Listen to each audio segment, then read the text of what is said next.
The purpose of this video is to help clarify the data collection process for PATH providers.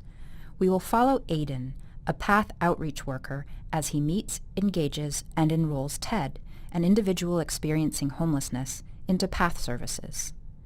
During the video, the specific data collection processes will be identified and defined. Project entry.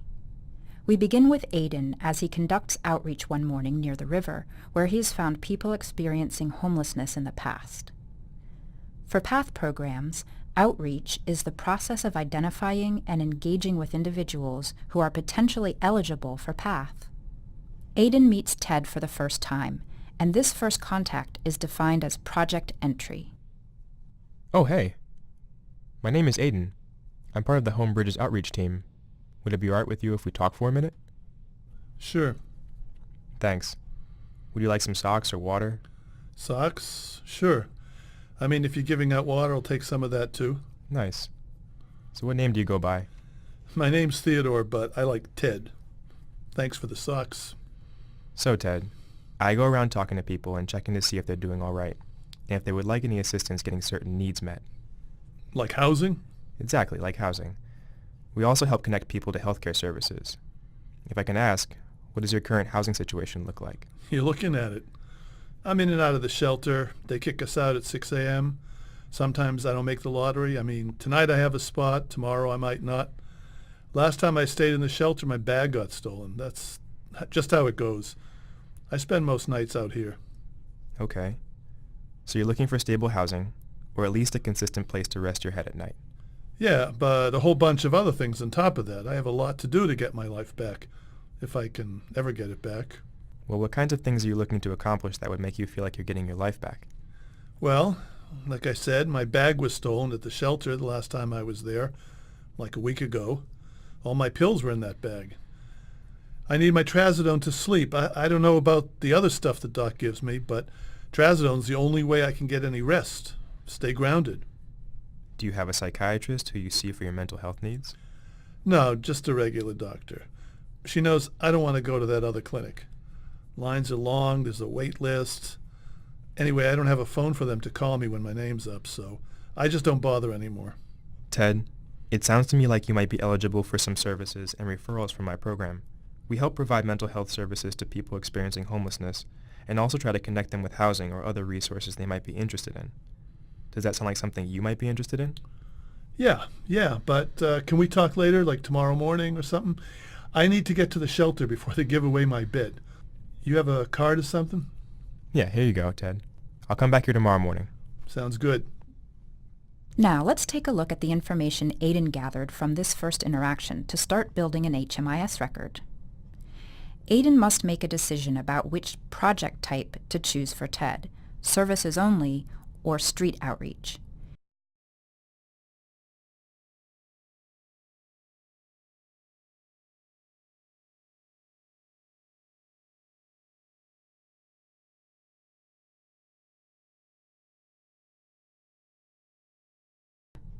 So far, one contact between Aidan and Ted took place.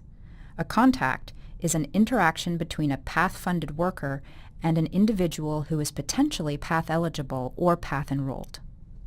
Contacts are recorded in HMIS for every interaction that occurs from project entry to project exit.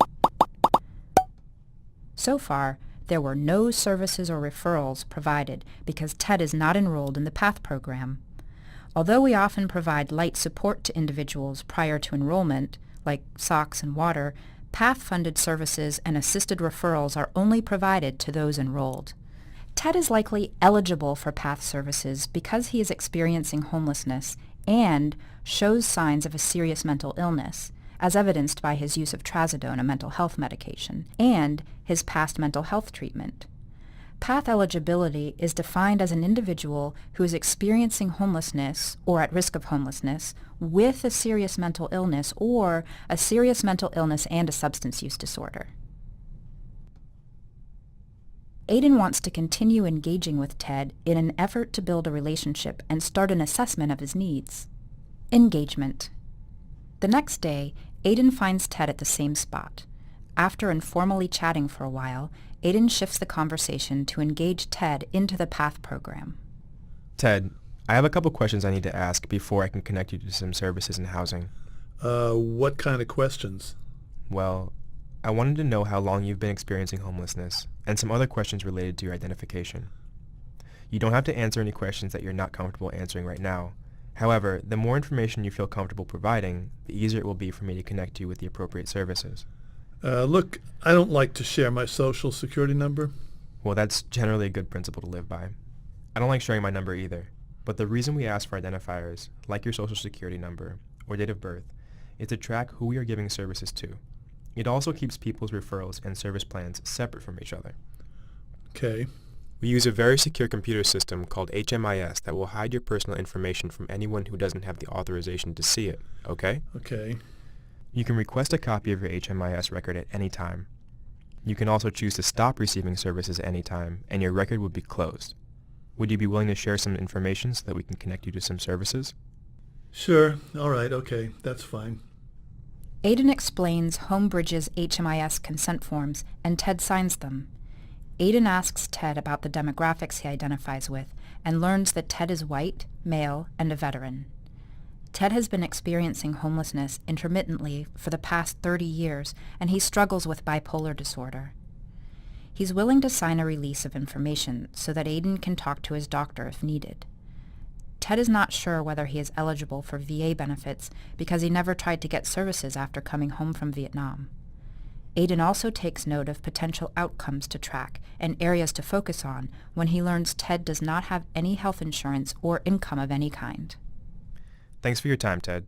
What do you think about coming to my office next Thursday so we can look at some referrals? Sounds good. I'll try to make it. Engagement is an interactive client relationship that results in an assessment. Aiden was able to collect all the universal and PATH-required data elements with Ted. Aiden confirmed Ted's bipolar disorder diagnosis with his physician. For data collection, the date of engagement is today. With an assessment completed and PATH eligibility confirmed, Aiden enrolled Ted in the PATH program at Homebridges and created a wellness plan with him. Ted and Aiden enter the enrollment phase of PATH data collection. Over the next 3 months, Aiden secured a stable shelter bed for Ted, assisted him in applying for VA health, permanent housing, and disability benefits, and connected him with a local community mental health center. Enrollment. Let's take a look at how Aiden records all these activities with Ted in HMIS. Referrals provided. Because Ted is enrolled in PATH, the information is recorded in HMIS as a permanent housing referral, medical insurance referral, income assistance referral, and community mental health referral. Referrals attained. Ted has attained temporary housing, and he is linked to services at the Community Mental Health Center. Aiden documents this in HMIS by indicating referrals were attained for temporary housing and community mental health. Services provided. Aiden also records case management services each time he meets with Ted to work on the goals they established in the wellness plan. Ted misses his next appointment with Aiden, and he doesn't show up the next day at Homebridges. Aiden calls the shelter and finds out Ted left several days ago. Aiden goes back to the river, where he first met Ted, and finds him there. Hey, Ted. How are you? Oh, hey. Fine, I guess. You still working with me? If you'd like me to. Your VA determination should be coming through shortly, and I'd like to at least stay with you until you start working with someone else.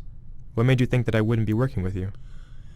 Well, someone from the VA came to the shelter and moved me to a motel room. Hey, they enrolled me in the VASH program and told me my benefits went through. I should be getting VA housing and health insurance starting the first of the month. Income, too. I thought they called you and told you. We're cool, right? For sure, Ted. This is wonderful. I'm really happy for you. It's strange. It doesn't seem real. It's exciting. Don't get me wrong, but I'm worried about my meds. I don't know how to make sure they keep coming, how to get hooked up with a provider. Could you talk to my new VA worker to make sure that happens? Sure thing, Ted. It also sounds to me like it would be a good idea for the three of us to sit down together and figure out if there's anything you need from me before your new VA worker takes over. Would it be all right with you if I contacted your VA worker and set up a meeting? Yeah, that's a good idea. Let's take a look at the information Aiden gathered from this latest interaction. Services provided. Aiden re-engaged Ted into services. Re-engagement is the process of engaging with PATH-enrolled individuals who have discontinued from PATH services. Re-engagement is documented as a service provided. Referrals provided. Aiden did not provide any referrals during this interaction, so referrals provided is none. However, Aiden did find out that 2 referrals were attained, income assistance and permanent housing. Aiden and Ted meet with a VA worker, Susan, to facilitate Ted's transition. After the meeting, Ted understands that Susan will work with him as his case manager and assist him going forward. Now that Ted has transitioned to a new caseworker, Ted will be exited from the PATH project. Project exit. When Aiden returns to the office, he enters HMIS to document all attained referrals and changes in income, non-cash benefits, housing, and other related information. He completes the project exit screen, and Ted is exited from PATH. This brief example was designed to highlight important parts of the PATH data collection process. PATH providers should discuss local data collection protocols and privacy policies with their state PATH contact and local HMIS administrator. For more information regarding definitions of terms and PATH reporting requirements, please see the PATH Annual Report Manual located on the Resource tab on the PATH Data Exchange website at www.pathpdx.org.